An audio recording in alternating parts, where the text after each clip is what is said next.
Hi everyone, today we're going to be doing lesson 8-6, which is fractions and perimeter. So we're going to take what we've already learned about finding perimeter of whole numbers, and we're going to be applying that to fractions.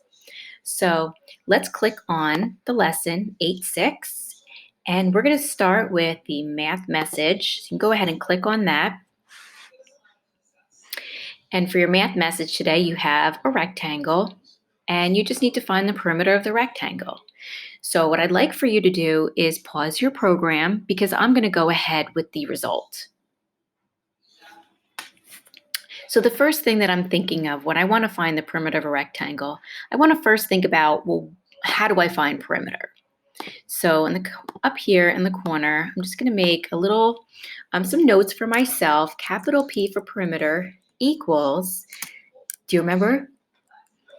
Add all sides. Or some people like to think of perimeter as length plus width plus width. Whatever formula it is that you use that still means the same thing as adding all the sides together is whatever you can call it. These are the ones that I like to use. So before I go and solve, I want to go and fill in my other sides because I do need all of them to find the perimeter. And I remember that in a rectangle, opposite sides are equal. So if I know this side right here is 4/8 of an inch, I know that this side over here is also 4/8 of an inch. And I know that if this side here is 5/8 of an inch, I know that this side up here is also 5/8 of an inch. So now that I have all four of my sides filled in, I can go ahead and write my number model. My number model is going to look like 5/8 plus 5/8 plus 4/8 plus 4/8, which equals some number. Or you can even say equals P for perimeter. So if you haven't already, go ahead and add that up and see what you get. And I know that my 5s, these are my numerators. My 5, my 4, and my 4. Those are my numerators, and I only add the numerators. I leave the denominator the same. 5 plus 5 is 10. 10 plus 4 is 14, plus another 4 is 18. So I end up with 18/8 of an inch. And this answer is perfectly fine, but it is an improper fraction, which means I know I have over one whole. So what I'd like to do is change my improper fraction to a mixed number. And the best way that I can do that is by dividing. 18 divided by 8. So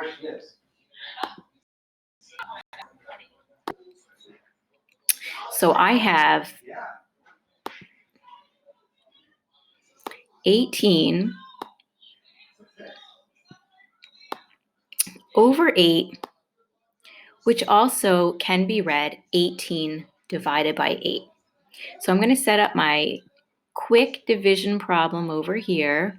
18 divided by 8. I can extend my line down here. How many 8s are in 18? And I know that is 2. 2 times 8 is 16. I'm going to subtract, and I end up with 2. 2 is my remainder. But since I have fractions here, I'm going to want to write my remainder as a fraction. 2 is my quotient. So I'm going to write my quotient on top, 2, and I'm going to take my remainder and write it over my divisor, 2 and 2/8. So 18/8 is also equal to 2 and 2/8, which this really is a better answer. There is a better answer though for 2 and 2/8 because 2/8 can be simplified again. The best answer would be 2 and 1/4, which is the most simplified version. 2 and 1/4, and that is an inch. So today you're going to be solving problems very similar to this one. So let's go ahead and look at another problem. Go back to your front screen, and I'd like you to click on 4 perimeters of rectangles.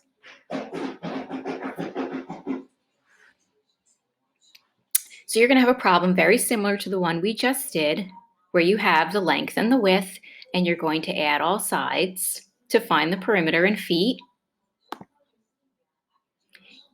Problem 2, also very similar. They do also give you fraction circle pieces in case you want to use these also to help you. Then when you get to screen 3, it's a little bit different. If you notice, they gave you the perimeter. They did not give you the width. So this one, you're going to be kind of going backwards to figure out what the missing side is. But you can still use that same formula. You know that the perimeter equals 3/10 plus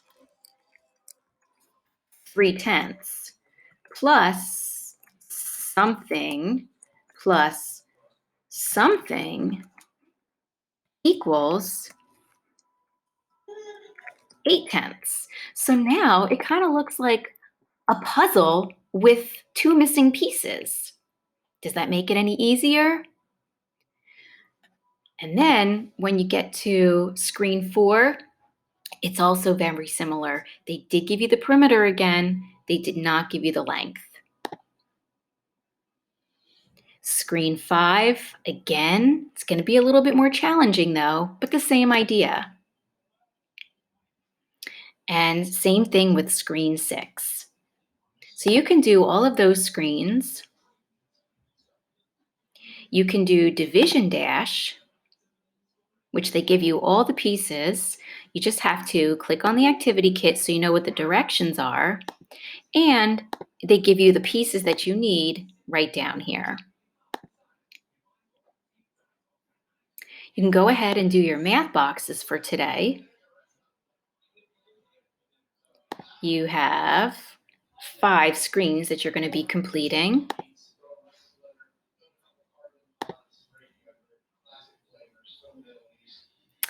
And let's see, you have this finding, you have the home link. I'll go back to that other screen in a minute. You have the home link with problems very similar to the ones that we did today. They also give you some of those problems where you have the missing side, but they do give you the perimeter. And this finding geoboard perimeters, this is a great little practice sheet that you can also work on. They do tell you to use a geoboard, but you don't need a geoboard for this because on the next screen, they give you this sheet that's called dot paper or a pegboard. So you can just use this paper without using the geoboard. Not many of us have a geoboard at home. And that's what I'd like you to do today, boys and girls. When you're all finished with screen 4 or slide 4, if you want to check your answers, I do have the answers for you. Don't look at them yet. So stop your screen or pause your screen. If you're not ready to look at the answers, these are for when you finish. So I'm going to show them to you now. And again, here they are so you can check your work when you're done, see how you did. Here are the answers to problems 1, 2. Here's 3 and 4. Here's those problems that are a little bit different, 3, 4, 5, and 6. Those were a little bit of a challenge. How'd you do? Hopefully you did a good job, boys and girls. Good luck today with lesson 8-6, fractions and perimeter.